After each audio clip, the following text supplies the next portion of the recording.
Salve todo o povo quimbandeiro, salve meus irmãos, salve o povo de Exu. Bem-vindos a mais um episódio do Quimbanda aí, o podcast do povo quimbandeiro. E hoje o meu convidado, ele é Tata de Quimbanda. Ele escreveu 2 livros, está indo para o seu terceiro e quarto livro, e também gravou um CD com pontos autorais. Hoje eu vou bater um papo com o meu Tata, o Tata Hélio de Astaroth. Boa noite, Tata. Boa noite a todos, boa noite, Lucas, tudo bem? Prazer ter o senhor aqui. Prazer estar aqui. Vamos começar então falando um pouquinho da sua trajetória religiosa. Como começou a religião na sua vida? Primeiramente, eu nasci numa família de quimbandeiros, né? Então, eu já sou a 4ª geração de quimbandeiros da minha família. Então, meu pai e minha mãe são da quimbanda. A minha irmã também é da quimbanda. E a realidade é que o culto de Exu e a quimbanda sempre foi muito presente na minha vida, desde que eu era uma criança. Então, outras crianças, por exemplo, brincavam de bonecos, brincavam de pega-pega, eu brincava de jogar búzios, de atender clientes. Na verdade, o meu sonho sempre foi se tornar um Tata de Quimbanda. Tem pessoas que têm um sonho de serem jogadores de futebol. Eu sempre quis ser um sacerdote de Quimbanda. Porque vendo meu avô, vendo meu bisavô, vendo minha mãe, vendo meu pai, sempre foi o que eu quis. Então a Quimbanda, eu não escolhi, vamos dizer assim, entrar no meio religioso, eu já nasci no meio. E aí o que acontece? Aquilo com o tempo, obviamente, foi me encantando. Eu tive as primeiras experiências ali bem novo. Então, por exemplo, com 6, 7 anos, eu já tinha presenciado giras de quimbanda. Até, na verdade, quando eu era criança, meu pai e minha mãe colocavam imagens de Exu no meu berço para que me protegesse. Então, é algo bem presente na minha família.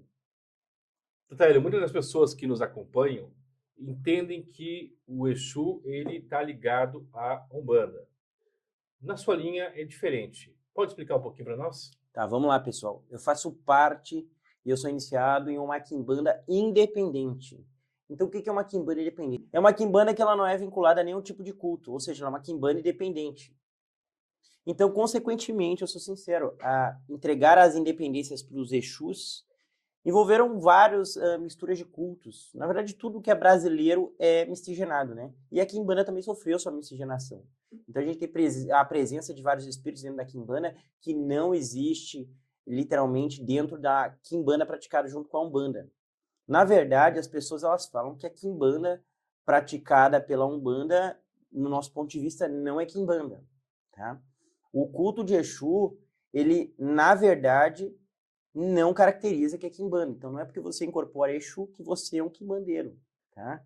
Os Exus, eles são entidades, eles são como se fosse Deus. Deus está presente no islamismo e está presente no cristianismo. Mas não é porque tem Deus que é a mesma religião, entende? A mesma coisa não é porque tem Exu que é a mesma religião. A quimbanda independente é o culto próprio. E ser da quimbanda é ser da tradição da quimbanda. Quimbanda é uma tradição, entende? É uma tradição passada dentro de um templo, de um adepto, ou no caso, de um tata para um adepto.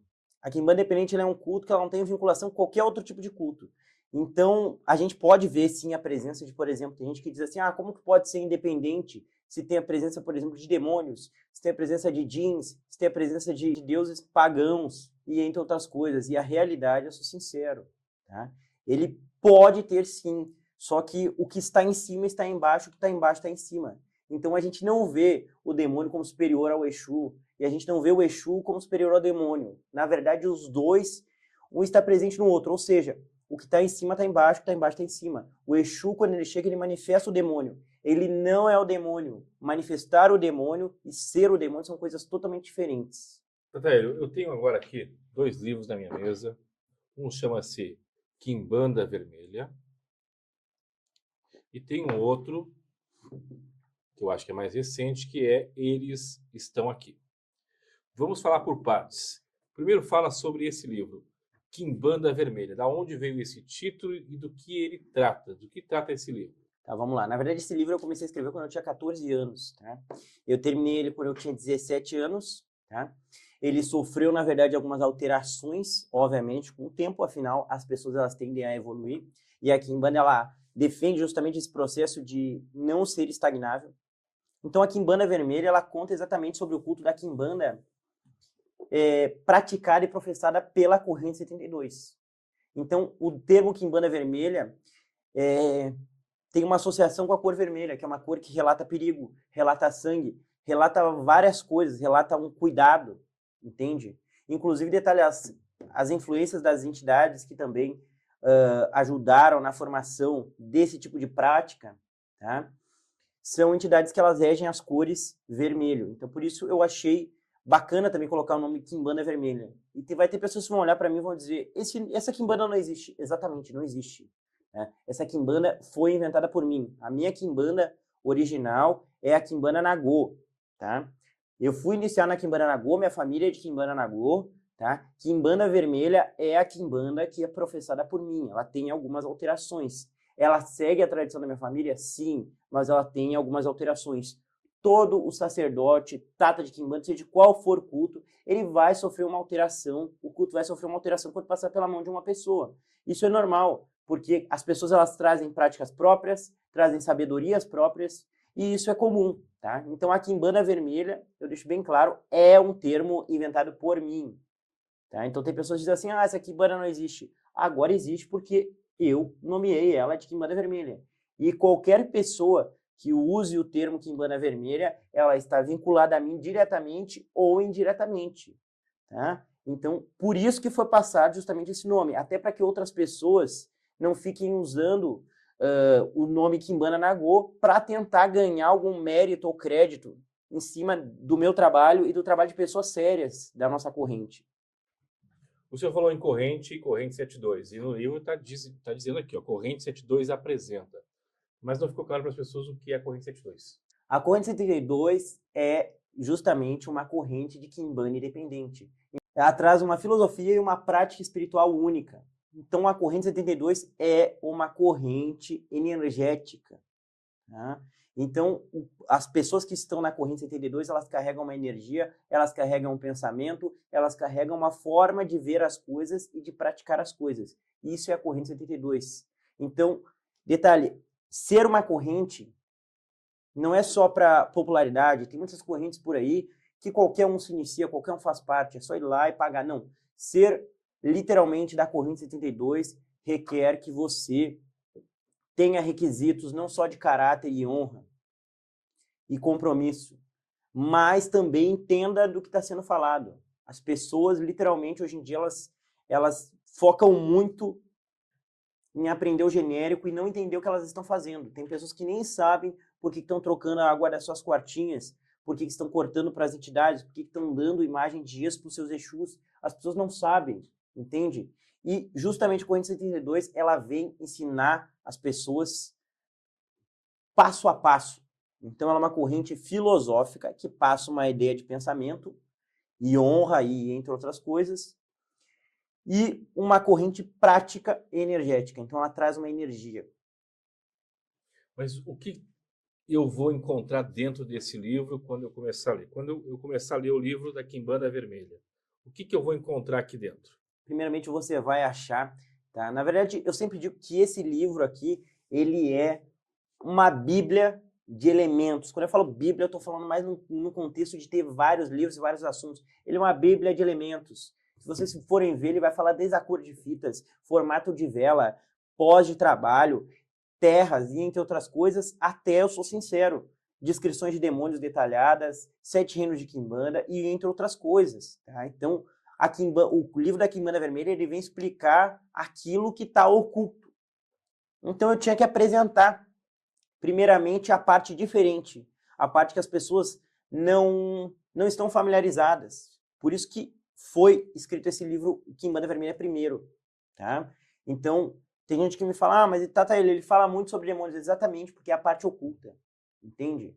Que tem Exus lá, todo mundo já sabe, é uma quimbanda, tem Exus, entende? Agora, e a outra parte que não é falada? Exatamente disso que se trata esse livro.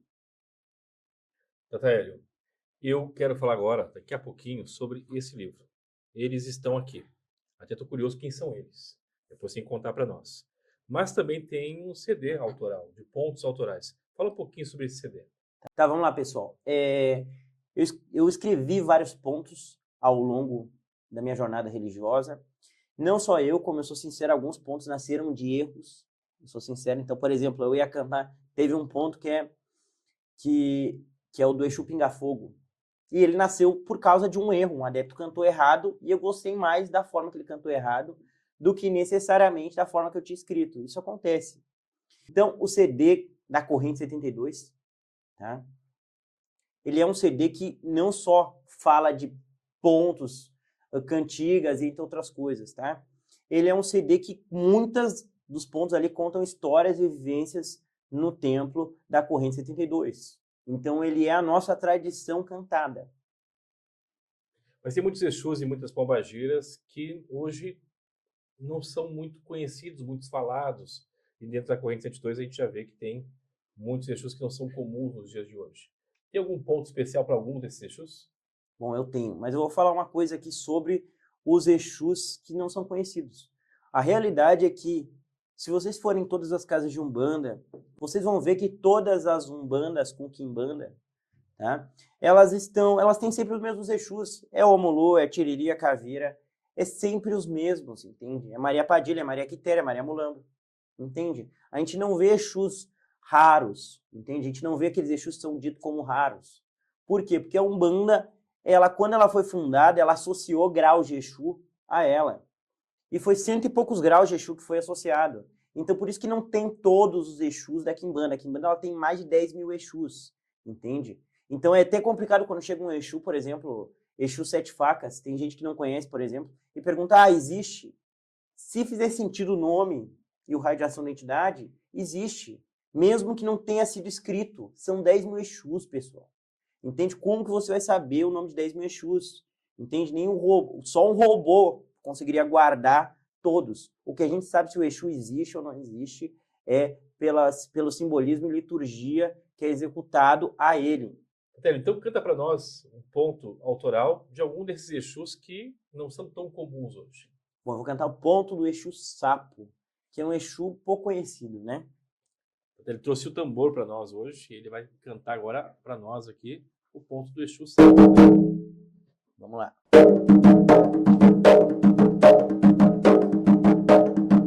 Seu veneno é letal, morreu mais um pai de santo. Seu veneno é letal, morreu mais um pai de santo. O Exu Sapo da mata, sua comida é homem branco. O Exu Sapo da mata, sua comida é homem branco. Tá aí, um ponto autoral. Esse ponto está no CD? Tá no CD. E onde é que encontra o CD? O CD você acha de graça no YouTube ou no Spotify. Então escreve lá Tata Hélio, pontos autorais, que vai aparecer. Tem mais de qual Exu no CD? A pessoa Tem do Bará? Tem do Bará. Tem do Bará, então daqui a pouquinho canta para nós um do Bará, né? Mas olha só, agora vamos falar desse livro aqui. Eles estão aqui. Em primeiro lugar, quem são eles? São os Exus, né? Na verdade, o nome desse livro era Eles Ainda Estão Aqui. Mas, por uma questão de ficar mais bem visualizado, entre outras coisas, tá? Ficou Eles Estão Aqui. Eles são os Exus, tá? Então, é um livro que fala principalmente de necromancia, Eguns e Exus, tá? Então, ele vai explicar sobre os Eguns, os tipos de Eguns que existem e entre outras coisas. O que eu vou encontrar nesse livro aqui? Fala um pouquinho mais, não é só uma pincelada. A gente quer saber o que tem aqui dentro desse livro. Além da presença de 70 descrições de Exu. Então você vai encontrar lá 70 descrições de Exu. Não, pera aí um pouquinho. Então, deixa eu ver se eu entendi. Vamos ver aqui, por exemplo, Maria Padilha. Tem aqui dentro? Tem aí? Tem a descrição dela. Tem. Exu Caveira. Maria Tiriri. Mulambo, tem aqui? Tem. Tiriri também? Tem. Então, eu posso abrir aqui. Exatamente, pessoal. Não, e detalhe, cara, vai ter não só Exus que todo mundo conhece, vai ter Exus totalmente desconhecidos, porque são os 70 primeiros principais. Achei uma coisa aqui que ele não falou, gente. Achei uma coisa que ele não falou. Tambor e seus fundamentos. Tem aqui até os toques aqui, falando um pouquinho sobre isso. Exatamente. Tá aqui, ó. Não, fala não só dos toques, tá? Fala também dos rituais executados dentro da Quimbanda. Dentro da Quimbanda, a gente tem 7 rituais executados, tá? E ali vai falar sobre os rituais, sobre os cargos numa casa de Quimbanda, sobre as ferramentas que um Tata de Quimbanda usa, e entre outras coisas. Eu acabei de achar um Exu que eu não tinha conhecimento ainda. O Exu Sete Gargalhadas. Olha, esse aqui eu não lembrava. Olha só. Tem aqui, por exemplo, as cores. Vermelho, preto e branco, sendo assim as cores mais presentes no céu, tirando o vermelho, que é a cor código desse reino. Qual é a ação dele? Lembra? Não vai lembrar. Eu vou lembrar agora, hein? Tá aqui, ó. A expansão de todos os quesitos ligados principalmente à comunicação. Olha só, bem bacana. Pantera Negra, a gente já conhece. Exu das Campinas, esse Exu também eu não conhecia. Enfim, muitos Exus que você vai encontrar, um pouquinho deles, aqui neste livro. Tataeli, da onde que vem essa vontade de escrever? Porque é o segundo livro que eu tenho na mão, mas está vindo mais 2 aí, né? Então, da onde vem essa vontade de escrever e essa inspiração? Cara, eu sou sincero. Eu sempre, por alguma razão, eu sempre ouvi um chamado para escrever. Sempre ouvi um chamado. Então, por exemplo, não é comum uma criança de 14 anos começar a escrever um livro. Mas eu senti vontade muito de escrever esse livro e foi depois da minha iniciação. Então, eu acho que, cara, é uma missão espiritual, é uma missão dos próprios espíritos para mim, para passar o conhecimento para as outras pessoas. Detalhe, pessoal, aqui tem 2 livros, mas já foi lançado o meu terceiro, que é um livro que fala sobre amarração, entre outras coisas. Se tiver interesse, procura lá. Mas, pessoal, a realidade é que escrita é disciplina, não é motivação. Então, eu me disciplino muito para conseguir escrever. Então, às vezes demora, tá? Para escrever um livro. Então, por exemplo, esse aqui, ó, o Eles Estão Aqui demorou 3 anos, tá? Vocês vão dizer, demorou muito, mas o outro demorou também muito tempo, esse o Quimbanda Vermelha. Mas o Eles Estão Aqui demorou uns 3, 4 anos, entende? E por que demora tanto? Porque a realidade é que a nossa mente ela tem um limite, entende? Então, para eu escrever alguma coisa, eu tenho que relembrar de alguma coisa. Então, às vezes, só no cotidiano ali do terreiro que a gente vai lembrar de um fundamento. Então, por exemplo, se eu parar para pensar aqui no ritual, eu vou lembrar de alguma coisa que eu não escrevi, e aí eu escrevo no livro. E às vezes são coisas simples que fazem toda a diferença. Tataeli, eu tenho mais perguntas para fazer agora, mas antes eu quero ouvir o ponto do Bará. Conta para nós aí. Vamos embora. Você que ele vai lembrar?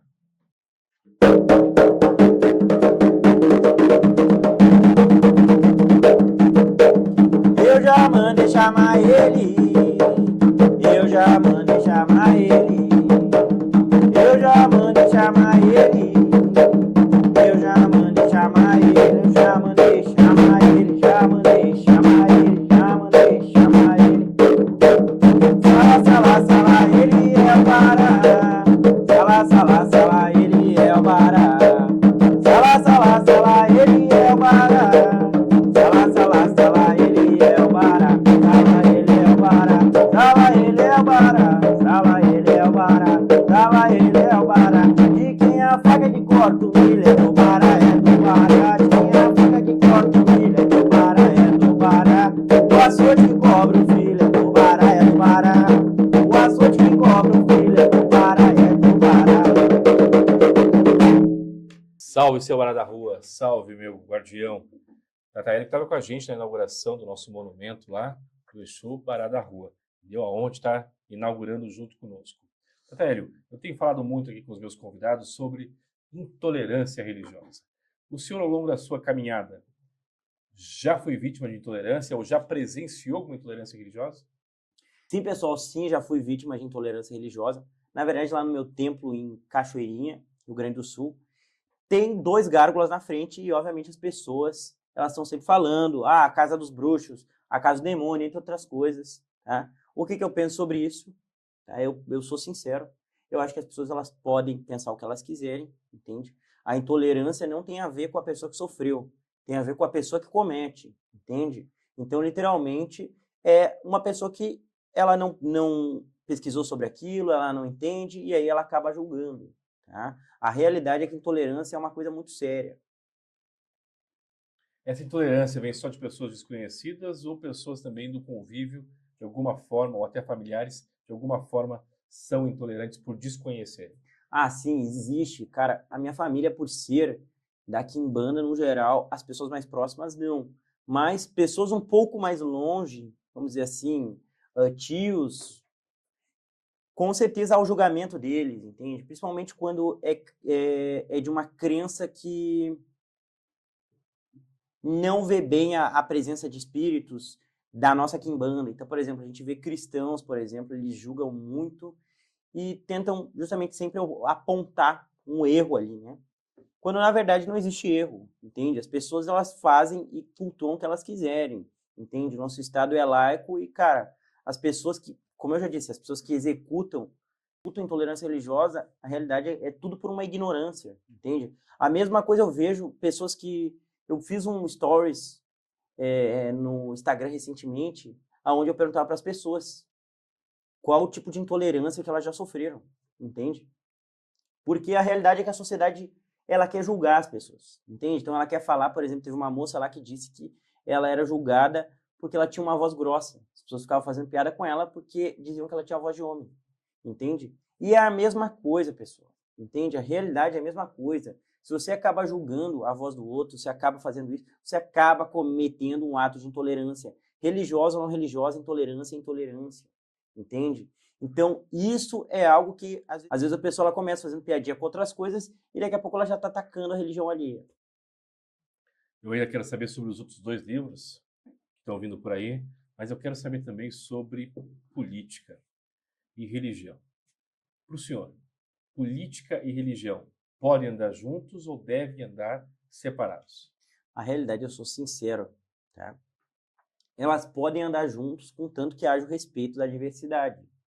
Então, tudo bem você ser, por exemplo, da quimbanda, ser de qualquer coisa, não tem problema, contanto que respeite a diversidade, entende? A minha religião não pode calar a religião de outra pessoa, e a religião de outra pessoa não pode calar a minha religião. A realidade é essa. Então, sim, devem andar juntos, sim, tá? Mas sempre com respeito. Tataélio, falou do 3º livro, que está saindo já. Qual é esse livro? Você falou que é de amarração. O que você vai fazer ali? Vai ensinar como fazer uma amarração? Vai ensinar os princípios? Como funciona? Então vamos lá, o livro das amarrações, o nome já é autoexplicativo, né? Ele vai ensinar tudo sobre como funciona uma amarração. A realidade é que tem muitas pessoas aí que elas não entendem como funciona uma amarração, elas acham que é mágica, elas acham que é qualquer coisa, mas não aquilo que realmente é. Então as pessoas elas não mudam pelos seus parceiros, entende? Elas não tentam melhorar e elas acabam cometendo sempre o mesmo erro, entende? E aí elas acham que o amor dela vai voltar se não houve uma mudança delas. E a realidade é que eu sou sincero, tem que haver uma mudança, entende? Se você é uma pessoa que briga e a sua esposa te deixou porque você briga, mesmo que você faça uma amarração, entende? A tendência é que ela te deixe de novo, entende? A amarração, ela ajuda, ela não faz mágica. Tá? Qual é a diferença da mágica para a magia? A mágica não existe. Tá? Você tem que parar de pensar em coisas milagrosas, coisas que resolvem, vamos dizer assim, as coisas sem um sacrifício seu. Então, a primeira coisa que eu sempre digo para todo mundo que vai fazer amarração é: você tentou realmente mudar? Você realmente tentou melhorar? Porque se não, entende? Por exemplo, você fica cometendo o mesmo erro. Por mais que a amarração una as pessoas e faça elas voltar, a tendência é que elas separem de novo, entende? Porque repete o mesmo erro. Então, é o que eu digo para todo mundo. Quer entender sobre amarração? Dá uma olhada nesse livro. Se você realmente quer o seu amor de volta, realmente quer melhorar, entende? Aí sim você deve fazer uma amarração. Mas procure alguém que entenda, um especialista. Não, mas a pergunta que as minhas amigas estão assistindo lá, querem saber é a seguinte: pegando esse livro, vai ter ali um manualzinho de como fazer a sua amarração?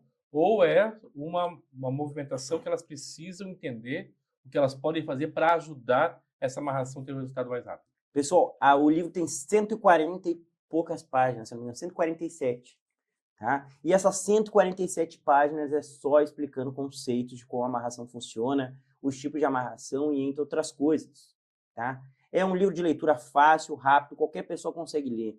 Ela não existe um manual, tá? Para você ver como se faz uma amarração. Isso somente sacerdotes, tá? Que detêm o conhecimento e que vão conseguir executar.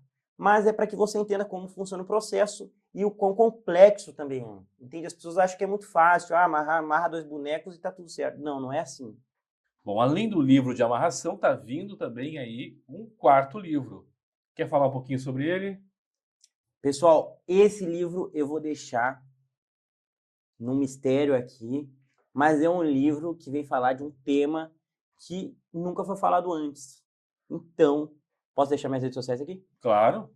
Então, pessoal, me segue lá, Tata Hélio, no Instagram, ou Tata Hélio de Astaroth no YouTube. Dá uma olhada lá, pessoal. Eu vou largando ali alguns trechos do livro para que você tenha noção do que ele fala. Então, me segue lá, hein? Tata Hélio, seu tempo fica onde? Cachoeirinha, Rio Grande do Sul. Tata Hélio de Astaroth. Astaroth é o seu Exu? Não, Astaroth é o meu demônio. As pessoas, elas acham, na verdade, sempre associam o Tata Hélio de Astaroth ao Exu que eu carrego, mas na verdade ele não é. O meu Exu é o capa preta. Astaroth é o demônio no qual eu tenho um pacto, tá? Então vamos entender o seguinte. Astaroth, ele é uma divindade fenícia, tá? Os demônios, eles não são seres de anjo caído, nada disso. Eles não são seres bíblicos, não tem nada a ver. Na verdade, os demônios, caracterizados dentro do culto da Quimbanda, eles são espíritos que criaram resistência. Então, os nossos ancestrais, eles sofreram na mão dos brancos, a realidade é essa, para que aceitassem a crença deles. E hoje, por exemplo, a gente vê a igreja julgando algumas das nossas entidades como demônios, né? Então, a gente chama esses espíritos de demônios, eu sou sincero, porque no passado a própria igreja, ela pegou esses espíritos e chamou eles de demônios. É uma forma de resistir a essa opressão que a gente sofreu durante muito tempo, entende? Então a gente não acredita, tá? Deixo bem claro aqui, que esses espíritos são anjos caídos, a gente não acredita na Bíblia e entre outras coisas, tá? A gente não usa nada disso de base, tá? Isso é só porque a Quimbanda é um culto de resistência, ela teve que resistir com o tempo. Para não ter que mudar o seu fundamento, ela teve que ser adicionados aí aos fundamentos hábitos de resistência. Então, o seu Exu é o capa preta. Exatamente. Tem um ponto dele no CD? Tem. Então, canta pra nós, vai lá.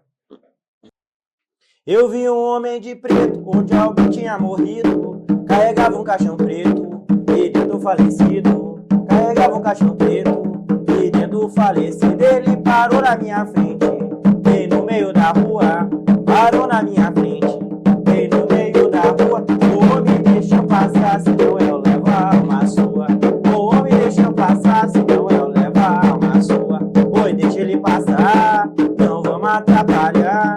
Deixa ele passar, não vamos atrapalhar. Ele vem trazendo morto pra botar pra trabalhar. Ele vem trazendo morto pra botar pra trabalhar. Muito bem. Tata Hélio, eu quero fazer uma pergunta agora, mas não responde ela agora. Vou fazer a pergunta e ela fica no ar. Como que o senhor vê a nossa religião daqui a 10 anos? Com essas evoluções todas, inteligência artificial, pessoas fazendo selfie, Exu fazendo live, como que o senhor enxerga a nossa religião para os próximos 10 anos? Não responde ainda, porque antes eu quero deixar um recado do nosso patrocinador, o Fuzue Pub, que no dia 28 de julho, vai estar fazendo o Feirão do Axé. Lá vai ter exposição de artigos religiosos, vai ter um seminário contra a intolerância religiosa e depois um samba para o pessoal poder curtir e confraternizar. O Fuzue também deixou 2 ingressinhos para o senhor aqui, para levar o acompanhante para a festa dos anos 80, 90 e 2000 com a Luana Soft. A festa com a Luana Soft é no dia 10 de agosto. Fuzue Pub, o melhor lanche da cidade, toda sexta com pagode e sábado com sertanejo. Fica na parada 59 de Gravataí. Deixa um recadinho da Luana Soft pro pessoal aí. Alô, Gravataí! This is rainy after night. My line. A primeira foi boa, né? A segunda vai ser ótima. Luana Soft, DJ Seleco, Fuzue Pub, parada 59 aí de Gravataí. Divisa de Gravataí com Cachoeirinha, aquele ambiente maravilhoso com estacionamento, um ambiente maravilhoso. E no dia 10 de agosto, a partir das 10 da noite, Luana, toca uma música velha pra mim, anos 80, 90, 2000. Vocês pediram e eu tô de volta. Fuzue Pub, que eu adoro. Na verdade, agora vai ser a minha casa, né, gente? Fuzue Pub, Parada 59 de Gravataí. Bem na divisa com o Cachoeirinha ali, ó. Seleco DJ matando a pau. Luana Soft, cantando, dançando com vocês. Fuzue Pub, 10 de agosto. Te espero, Gravataí e região. Então, não perca, Luana Soft, dia 10 de agosto, Fuzue Pub. Agora vamos ouvir a resposta do Tata Hélio. Tata Hélio, como que o senhor vê a nossa religião daqui a 10 anos com todas essas modernidades que estão vindo por aí? Eu sou sincero, primeiro, vamos pensar um pouquinho, tá? Se eu acho que a modernidade ela vai estragar a religião, eu não acho, tá? As pessoas elas me perguntaram, mas vai ficar mais fácil de qualquer um escrever um livro. Sim, vai ficar. E, cara, isso não é um problema. Eu sou sincero. Isso não é um problema. O problema não é as pessoas escreverem livros com inteligência artificial. Eu sou sincero. O problema é a pessoa escrever o que ela não sabe. Entende? Então, quem que vai escrever o que ela não sabe? Entende? Vai escrever as pessoas. A inteligência artificial não tem nada a ver com isso. Quanto às modernidades, eu sou sincero. O Exu, ele tem uma limitação, obviamente, o culto, ele se mantém primitivo, eu sou sincero. Tá? Ele é um culto... Por exemplo, a gente usa velas, porque não tinha presença de luz elétrica, né? Entre outras coisas do início do culto, tá? Lá nas raízes do culto não existia. Então a gente mantém, por exemplo, velas. Se eu acho que, com o tempo, a questão de entidades fazerem selfie, coisas do tipo, isso eu acho complicado, eu não concordo. Tá? Eu não estou julgando aqui quem faz ou quem não faz. Não existe certo ou errado. Se você acha que é melhor, que é bom fazer no seu terreiro, faça. Tá? Eu sou sincero, a religião e o culto seu é a sua expressão, entende? Então se expresse da forma que você acha que o seu sagrado tem que se expressar. Na minha opinião, eu não concordo. Se eu acho que a modernidade está contra a religião, não acho também. Eu acho que a religião, a quimbanda, ela pode sim estar de mãos dadas com a modernidade, como eu disse, entende? Então, por exemplo, a gente tem que estar em ambientes mais públicos, a gente tem que sim usufruir de ferramentas que são mais fáceis, às vezes, da gente passar aquilo que a gente quer passar, da gente passar a nossa expressão, entende? Eu escrevi esse livro com 14 anos, entende? A realidade é que eu terminei ele com 17, tá? Demorou 3 anos, entende, para escrever. A realidade é que outra pessoa, eu sou sincero, se eu tivesse feito com uma IA na época, ele demoraria, sei lá, 1 ano e meio, de repente, entende? Se eu revisasse tudo. Então, como eu disse, o problema não é você escrever, entende? Usando IA ou você ir contra a modernidade. O problema é quando o respeito e o fundamento, entende? Com as bases do culto são retirados, entende? Então, por exemplo, vai ter, se você botar lá na IA, por exemplo, descreva Exu Caveira. Aí é muito fácil escrever um livro, entende? Agora, se você ditar para ela o que é e ela formular o texto, eu não vejo nenhum problema nisso. Mas o senhor não acha que com essas inteligências artificiais, daqui a um tempo, as pessoas podem procurar uma inteligência artificial para jogar uns búzios, umas cartas? Porque, de repente, o leigo pode achar que ali tem a resposta certa. Pessoal, olha só. A espiritualidade é sobre a gente com os espíritos, os homens com os espíritos. Os robôs, eles não têm almas. Tá? A inteligência artificial não tem alma. Entende? O que faz a gente, às vezes, elaborar a melhor resposta possível, tá? É justamente a gente ler aquela caída, é a gente ver, entre outras coisas, tá? É o diagnóstico que uma pessoa dá. Às vezes é o seu guia te passando, são várias coisas, tá?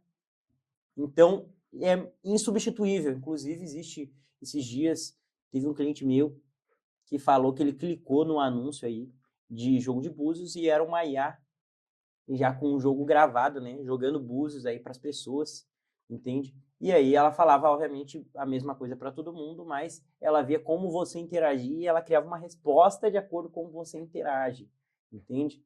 Então, se você interagia positivamente, ela dava retorno positivamente. Se era negativamente, ela só encerrava. Mas isso, de certa forma, pode fazer com que a nossa religião perca um pouco o prestígio e a seriedade que ela tem hoje. A realidade, sabe o que eu penso? Eu penso que por mais que as pessoas executem essas coisas, vai ser sempre uma minoria, entende? existe uma minoria que ela não está se importando. A pessoa que faz isso, ela não está se importando com um religioso. Entende? Existem pessoas que fazem coisas que eu não concordo, com certeza. Tá? Existe. Mas a realidade é que também existe uma parte muito grande de pessoas que levam a sério. E eu penso para mim, ó, se eu chegar na frente, por mais que eu seja um leigo, se eu chegar na frente de uma entidade, ou chegar na frente de uma inteligência artificial, eu, mesmo sendo leigo, eu vou sentir o que é falso e o que é verdadeiro. Entende? As pessoas sentem o que é falso e o que é verdadeiro. Entende? Então, eu sou sincero, a inteligência artificial nunca vai conseguir passar um prestígio ou passar algo único como uma pessoa faz. Tataélio, nós estamos chegando ao fim do nosso bate-papo aqui, mas eu gostaria que o senhor falasse agora sobre uma novidade que está vindo para Gravataí, que é a nova ordem. Fala um pouquinho sobre isso. Temos uma ordem de magia negra aqui em Gravataí, pessoal. Aí tem gente que vai dizer, magia negra, magia pro mal, para danificar pessoas. Esquece isso, pessoal. Isso é coisa leiga, tá, pessoal? Magia negra não é magia pro mal, tá? Inclusive, se você quiser saber mais, segue lá, Nova Ordem de Lúcifer na Terra. Agora, detalhe, a Nova Ordem de Lúcifer vai fazer a maior estátua de Lúcifer do mundo até o momento. Então, a gente vai ter uma estátua de mais ou menos uns 4 metros, que vai ser inaugurado em Gravataí no mês de agosto. Então, fica atento, pessoal. Segue lá, Nova Ordem de Lúcifer na Terra. Tataélio, mas conta para nós, o pessoal está curioso. Mais ou menos aonde fica a ordem? Bom, pessoal, eu não posso falar o local exato por enquanto, tá? Mas fica numa zona rural, obviamente mais próximo da natureza, para que a gente se conecte mais com os espíritos. Então, por ser uma zona rural, vai estar mais presente aí os espíritos no local, tá? Justamente por ser algo mais relacionado ao ambiente. Então, fiquem atentos, Nova Ordem de Lúcifer, em agosto. Fique atento aí. Qual é o site que eles precisam acessar? Qual é a... Instagram, Nova Instagram. Ordem de Lúcifer na Terra. Nova Ordem de Lúcifer na Terra no Instagram. Segue lá que tem novidades por aí. Meus queridos, nosso tempo encerrou aqui. Tataélio, por favor, deixa uma mensagem para o pessoal. Pessoal, quero agradecer a todas as pessoas que me apoiaram até aqui, a minha mama de Quimbanda, um beijão. Quero agradecer ao seu Lucas por ter me convidado para vir aqui, cara, é uma honra estar aqui. É sempre um prazer ter o senhor com a gente aqui. Eu quero que o pessoal está perguntando aonde é que eles encontram o livro. Pessoal, Mercado Livre, escreve lá, Quimbanda Vermelho ou Eles Estão Aqui. Tá lá, você consegue um igual a esse, pessoal. Tá?